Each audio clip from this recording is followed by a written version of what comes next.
Why is it that the more we try to glow up, the more insecure we feel? No matter how many products we buy and no matter how many routines we follow, we always feel like something is missing. But have you ever wondered who's really benefiting from all this pressure? The beauty industry makes a fortune off our insecurities. They keep shifting the standard purposefully, so we never actually feel like we're good enough. Somehow, there's always one more thing to fix, one more product to buy, one more trend you need to try. So that's why in this video, I wanted to dive into how beauty culture and overconsumption are built to profit off our self-doubt, and how learning to accept yourself as you are might just be the most powerful thing you can ever do to save your money and energy.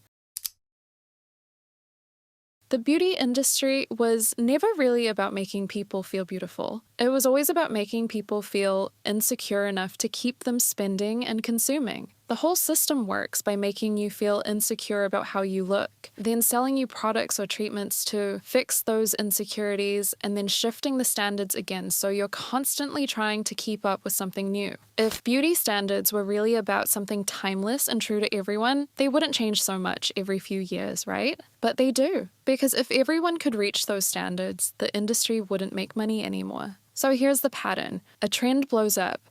Brands rush to sell products and procedures that promise to help you achieve that look. But as soon as it gets too easy or too common, it's not trendy anymore, and so it gets replaced. And the cycle starts all over again. Take, for example, the contouring trend from the 2010s. Back then, having sharp cheekbones and a sculpted face like the Kardashians was the beauty goal. Everywhere you looked, people were doing heavy makeup with contour kits, bronzers, highlighters, and beauty brands made a lot of money selling us all the products to achieve that look. But once everyone started doing it, it wasn't special anymore. So suddenly, the trend changed. Now it's all about the clean girl aesthetic and looking effortlessly perfect with minimal makeup. And instead of contouring with heavy makeup, people are now contouring with medical procedures to get that natural look. And this pattern is not only for makeup. The ideal body type has followed the same cycle. In the early 2000s, being super thin was the goal, and models like Kate Moss and Paris Hilton set the standard. But then in the 2010s, the curvy hourglass body became the new standard, and lots of women were getting BBLs to match it. But again, once that look became too common, thin bodies came back in style, but this time with the help of weight loss drugs like Ozempic, which was originally a drug designed for diabetes patients, but now some people use it to suppress appetite and lose weight, signaling again another shift in beauty standards. And it's a never-ending loop designed to keep you chasing. The beauty industry doesn't just sell products and procedures, it sells the promise of self-worth. It convinces us that if we just buy this one more serum,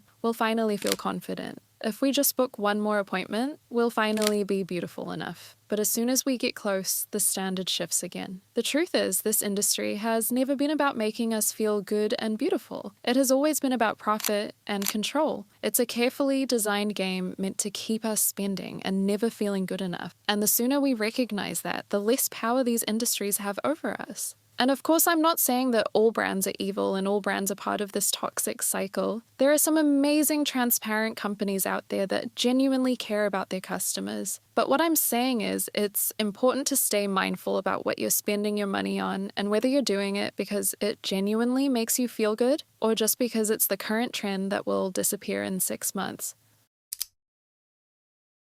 Confidence has become a product, something we're told we can buy. And every time you buy something new, it gives you that quick hit of dopamine and excitement. And it feels like this instant gratification because you have something new, right? You tell yourself, oh, it's just self-care. I'm just treating myself a little bit. And it really feels like your life is leveling up because now you have new clothes, new bags, new skincare. And because the beauty industry sells transformation as something you can buy, it's easy to confuse buying more with becoming more. And I'm not saying there's anything wrong with treating yourself. There's obviously nothing wrong with purchasing products in moderation. In fact, it can genuinely lift your mood sometimes. But it starts to get unhealthy when it's used to cover up deeper issues and when it replaces the actual work of building the confidence from the inside. And especially when it's hurting your financial health and, deep down it's not doing your finances any favors, then it's really just a way of running away from yourself and your feelings instead of dealing with with what actually needs your attention and effort.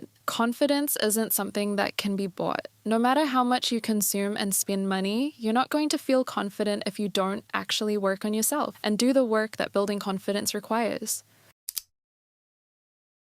The real glow up doesn't come from a new product or a makeover. It comes from growing confidence and loving yourself just as you are. It's about realizing that your unique beauty is your greatest strength. When I think about all the amazing, magnetic, beautiful people I know, none of them fit into just one box. They each have their quirks, their imperfections, and those unique things that make them truly stand out. If we just look a little back in the 90s, for example, and take a look at the supermodels, they were so unique looking that you never mistook one for the other. And I think that's really what we liked about them, is that they were all so unique. But now we're in a place where many young women don't like the face they were born with and struggle to see the value in their own natural beauty. But the fact is, all women are beautiful in their own way, and embracing your unique features is what makes you truly stand out. So no, you don't need another serum or another makeup palette you'll use once and forget it exists. What you really need is to work on your confidence and stop chasing someone else's idea of beauty. It's time to really be more conscious about what you're buying and to stop chasing every new trend and focus on what truly makes you feel good. I hope this episode was able to open your eyes to how much the beauty industry profits off our insecurities and remind you that your worth was never tied to products or trends. You are enough just as you are. That's it for today. Thank you so much for watching. Love you, and I'll see you in the next video. Bye.